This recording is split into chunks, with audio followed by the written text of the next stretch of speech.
umpisan po na pagde-trainee pass ng DPS ngayon.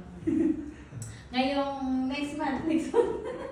So ito po ang prayer ko din po, even na sabihin natin ng pastors po, ito pastor na kami, nag-aaral na kami, but kailangan din namin ng refreshal, no? Even ako nung medyo ito na, nag-Saudi, dito, so nakikita ko na yung parang na-stuck ka ba? Na-stuck ka. And then pumunta ka dito sa lugar na ito na napaka-open. Sobrang open. So, sabi ko, kung mahina-hina ka lang sa lugar na ito, sabi ko gano'n. Sa totoo lang, that's the reality. Mahina-hina ka lang dito, even you are Christian. Dali ka. But sabi ko, kailangan talaga na bakbakan, kailangan talaga maging matatag tayo sa Panginoon. Hindi tayo titigil sa pag-aaral ng salita ng Diyos. Kaya sabi nga ng aming teacher before sa Bible school, don't stop learning. Hindi daw yun sa edad. Kundi kailangan natin laging mag-aral ng salita ng Diyos. Kailangan natin nag-google sa kung ano man yung mga training na inaalok ng ating mga pastor, kailangan natin tanggapin yun. Kasi pag tayo ay tumigil na po, doon na tayo nagkakaroon ng dryness, nagkakaroon na tayo ng, kulang na tayo ng Diyos, ng Word. So kailangan natin na mag-aral at patuloy lang para maging mature tayo. At doon na natin malalabanan yung mga alok ng diablo sa buhay natin. Kasi pag kulang tayo ng salita ng Diyos, talaga naman, knockdown lagi, no? So, kailangan natin maging matatag sa Diyos. Kaya yung pag-aaralan natin sa umagang ito ay maging matatag sa Diyos. Be strong. So, nakakatuwa nga yung ginawa ni Pas kasi, bato talaga, no? So, kung bubuhat ka ng bato, ganun kalaki, what do you think of it? Kayang-kaya niyo ba yun? In reality, kayang-kaya ba natin yun? But for God, all things are possible with God. Tingnan mo, napakabigat sa likod.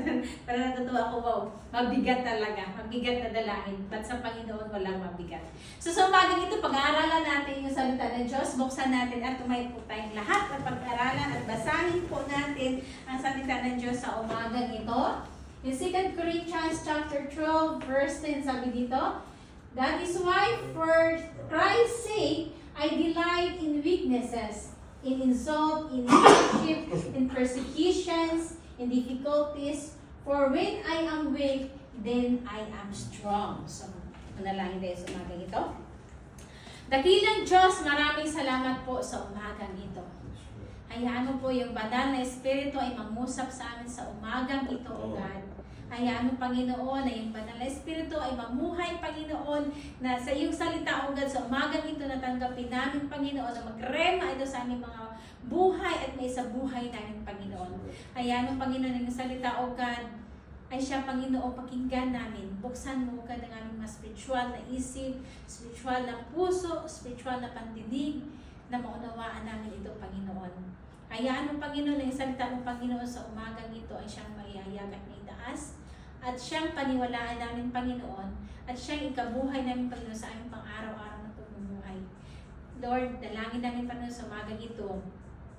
Bigyan mo, Panginoon, ang aming kaisipan, in-tune, Panginoon, sa pakikinig sa iyong salita sa umagang ito. Maghayag ka, Panginoon, itago mo ako sa iyong likuran. Ikaw, God, ang siyang makita agad sa umagang ito. Sa pangalan ni Jesus, Amen. Tayo po ay makaupo na. So, nakakatuwa po, no? Sa mundong ito na kinagagalawan natin, reality, sabihin man natin hindi o totoo. But sa buhay na ito, sa mundong ito, ang daming alok ng diablo. No?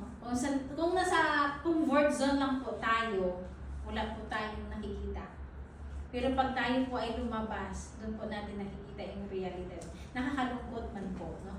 So, minsan po, even you are a Christian na, pag wala ka pong salita ng Diyos, sabihin na natin Christian, na hindi ka na nafe-feel ng salita ng Diyos, wala ka ng lakas na nagmumula sa Diyos, hindi ka na nagbabasa ng salita ng Diyos, hindi ka na nananalangin, sa totoo lang po, knockdown ka na, bagsak ka na.